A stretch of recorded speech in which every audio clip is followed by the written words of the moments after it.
Hi, thank you for joining us. I'm Leyan Wang from the Australian Institute of International Affairs. Today I'm talking with Professor Jia Qingguo, who is the Dean of the School of International Studies at Peking University. Hello, thank you for joining us, Professor Jia. So firstly, I would like to start with the relationship between China and the US. So do you think there is a suicided trap between these two states?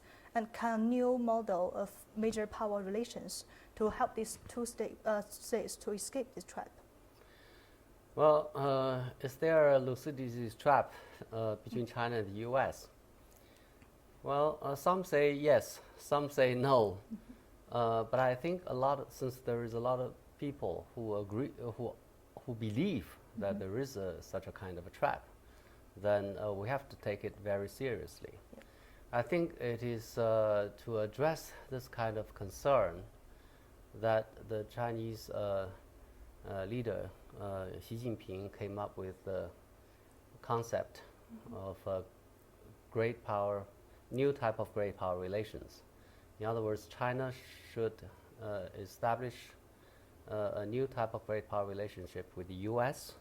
on the basis of no confrontation, mutual respect, and mutual beneficial relationship. So this is what the Chinese government has been working at, and this is what the U.S. government has reciprocated in a way. They have not subscribed to this concept directly, but then I think they would have agreed with most of its content and as well as its intention. Yeah, that's great. So thank you. So my second question is about the South China Sea dispute. So with the dispute becoming more and more serious, do you think there is a mechanism to avoid escalation of these conflicts? Yeah, I think this is an issue that has, the South China Sea disputes of maritime territory and interest. That has become a dispute that caught a lot of people's attention. I think the best way to manage the maritime disputes in the South China Sea is for the concerned parties to sit down and talk to each other. And we have been talking about developing a code of conduct between the concerned parties in the South China Sea. That would call for freeze in terms of activities to either to confront each other or to claim islands or build islands. But of course, it's quite difficult to attain. But I think it's necessary. I think it's in the best. It is in the best interest of both China and the concerned countries in Southeast Asia that we can develop some kind of mechanism to control and manage the conflict. We cannot solve the disputes overnight. We need a mechanism to calm things down. If we can do that, I think all parties would benefit, and also the international community as a whole. Too much attention has been focused on this issue. I think it's time for people to be assured that it's not going to flare up into something, bigger. Yeah. So excellent. So I want to move on to a different topic.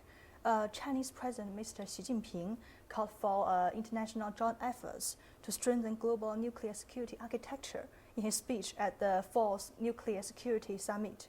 So what do you think of this architecture, especially when dealing with North Korea? Well, this is a new area of cooperation with great potential between China and the United States. Actually, as China develops, as China acquires more interest and more stake in the current international order. Okay. China shares more and more in common in terms of preventing nuclear proliferation and proliferation of weapons of mass destruction. North Korea's effort to develop nuclear weapons, for whatever reasons, to China poses an increasing threat, okay, direct and indirect.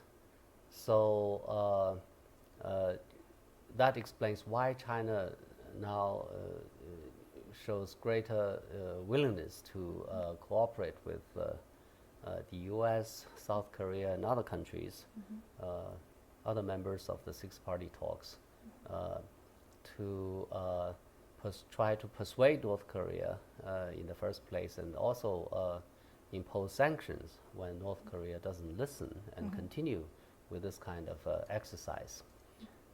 I hope that ultimately North Korea would see the light and come back to the negotiation table and give up nuclear weapons in exchange for security and help from other countries in its effort to pursue its own other objectives, like economic development and political stability. China also believes, probably China attaches more importance to this issue, that ultimately the Korean nuclear issue should be resolved on the basis of peaceful negotiation rather than confrontation. Yeah, absolutely. Okay, thank you. So my final question is, what's your views on the future of the relationship between China and Australia? I think China and Australia has developed a good relationship, quite comprehensive, and economically we are quite interdependent. Of course, the China trade occupies a larger percentage of Australia's foreign trade than Australia trade in China's foreign trade. But nevertheless, we have developed this complementary and mutually beneficial relationship in economic sphere. Politically, I think we also share a lot of things in common. We are supportive of each other's role in playing a positive role in international relations. And security-wise, I think probably that's the place where we have more differences. Some Australian probably tend to see China from a threat perspective.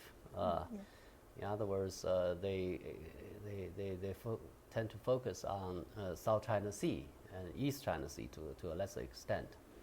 But this is not the whole of China's foreign relations. Okay, actually, if you look at other aspects of China's international conduct, you'll see a much more cooperative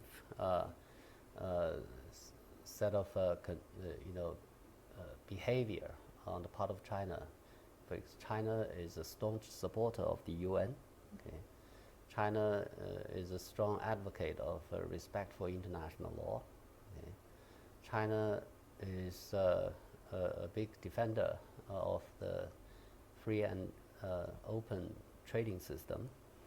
China is paying more dues than ever to the UN. China is spending a lot on the UN peacekeeping operations, and China is one of the permanent members of the Security Council that send more peacekeeping troops than anybody else among the P5. So there are many aspects of Chinese foreign policy probably the Australians would find comfortable with. So probably Australians, when they look at China, they should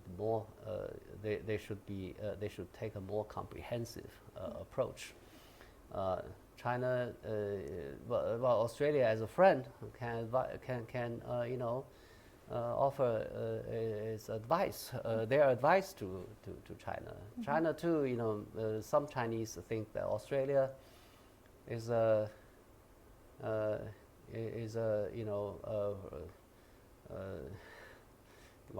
puppet of the U.S. and goes whenever the U.S. wherever the U.S. would like Australia to go, and I think that's a misperception. I think Australia is an independent country. It has its own interests and concerns. I think, of course, there is a alliance relationship with the U.S., but then Australia can have its own role, self-defined role to play. I think the two countries need to look at each other in a more objective way, and then on that basis build a stronger relationship between our two countries. Okay, excellent. Well, thank you so much for joining us today, Professor Jia. Thank you. Okay, thanks for watching this video. For more information, please visit our website at internationalaffairs.org.au. Thanks.